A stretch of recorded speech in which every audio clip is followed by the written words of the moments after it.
want to bring in a couple of other people. Liberal radio talk show host Leslie Marshall joining us from L.A. And from Atlanta, we have Jack Pierce. He is a Tea Party activist. Folks, glad you could be with us. Leslie, do you sense that President Obama has this tension now between the liberal base that got him into office and the more moderate folks who want him to have more power so that he can pass what he wants? I think it is a reality that he certainly has a lot more pressure from a party that's not as unified. And I honestly think both the Democrats and Republicans are not as unified as they once were. But I have to say, I just don't see Obama as being a dirty trick kind of president. I see a man who wants to keep his promises, who wants change, who wants to work with a bipartisan group to get health care reform passed, not just to be reelected, to keep his promise, because that seems to be the type of man that is his character. Jack, did I hear a guffaw from you? Yeah, oh, come on, let's get real. Obama's got one agenda, and that's his, period. That's all he's concerned with is what he wants. If he was concerned in the least bit about what the country really wanted, we wouldn't have gotten to this point, because he would have been listening back in September when everybody marched on D.C. and ever since then speaking up and saying, you know what, we don't like this. Look at the polls. 60 to 70% of the polls, whichever one you look at, is going to say, we don't like health care. They didn't listen. They didn't do anything. They still didn't do anything. That's why Scott Brown isn't here. That's why the Democrats are starting to back down, because they see that they're losing their ground. Obama is interested in doing what he wants to do. Anything that appears like he is working bipartisan is going to be for show only, just like the thing he did after the State of the Union address. It was a dog and pony show. He did a token appearance saying, I'll listen to you. For him to have an effect in the rest of his office, he's going to have to do something that's completely contrary to his very nature.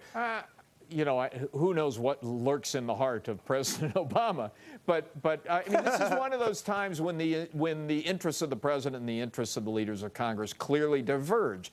Congress has an election coming up. The president doesn't. The president wants to accomplish things. Congress wants to. The Democrats in Congress want to make sure that they get reelected, and that divergence is going to be a big part of the dynamic this whole year. You know, I use the phrase "throw him under the bus," but it's not just me. There's a labor leader, John Gage. He's the president of the American Federation of Government Employees.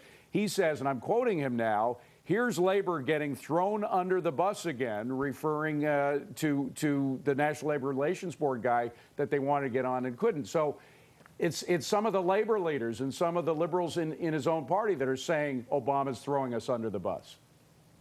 Yeah, but the president isn't. I mean, you know, this is like, I want Dionne Warwick to come on and sing Deja Vu. The one thing that I hate about my fellow Americans is we're so bloody fickle and apathetic that on Monday we want health care, on Tuesday we want it only with a public option, and on Wednesday we don't want it. Look at the polls with Iraq. We wanted to go to Iraq. A couple of months later we wanted to come home from Iraq. And that's the problem with health care reform. Wait. When you say he's doing his agenda, he's doing what he promised and what got him elected as president. Not lazy, because you look at the power of the Tea Party movement, and these are people. I didn't say lazy. I never said lazy. I said apathetic. No, she said apathetic and fickle, and they're very different. Mrs. Perry, my English teacher from high school, would beg to differ with you. Thank you very much. I don't need an English lesson from you, Leslie. But the fact is, Jack, that apathetic does not describe the Tea Party movie. It is the exact opposite of apathy. The Tea Party movie, it's a very small amount of people in America.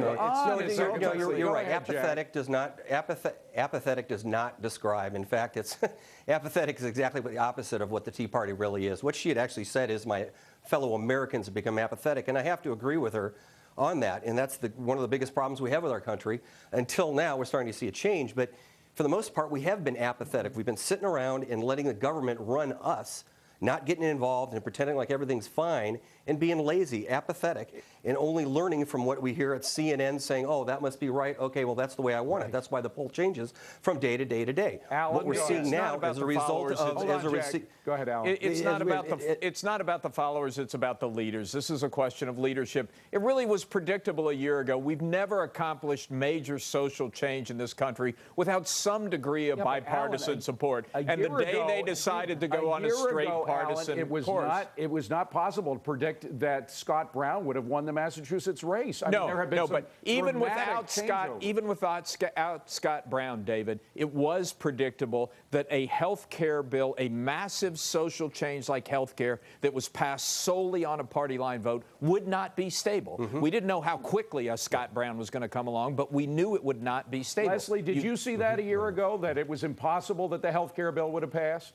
If on a partisan vote. Yes, and I said, Even I with said 60 it on votes in the Senate.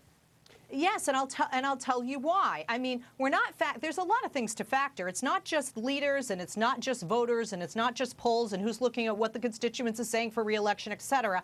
They're a lobbyist. You were talking about major reformation, a major overhaul and change that takes a lot more time than this. I've always said, and I'm a liberal Democrat, they would do this too fast. Hold on. I understand from my producer that we have a clip of you saying that the health bill would pass.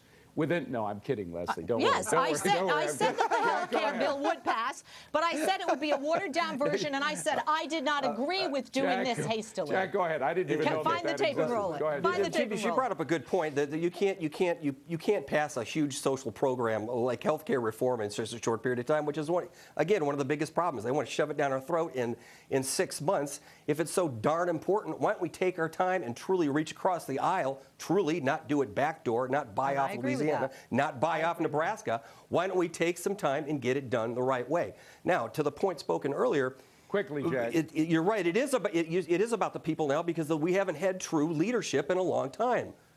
We have not had the right kind of leadership in a long time. Well, Bush wasn't it. We'll see how the leadership changes. We have not been from the White represented. House. We have not been represented. Guys. We have not been represented honestly with any integrity in quite some time, and that's why the government, or excuse me, the people are speaking up. The last word, Jack. Thank you very much, Alan Murray. A pleasure to see you again. Great Alan. to be here. Been too long. And Leslie, we'll see more of you coming up. And on deck with Goldman Sachs.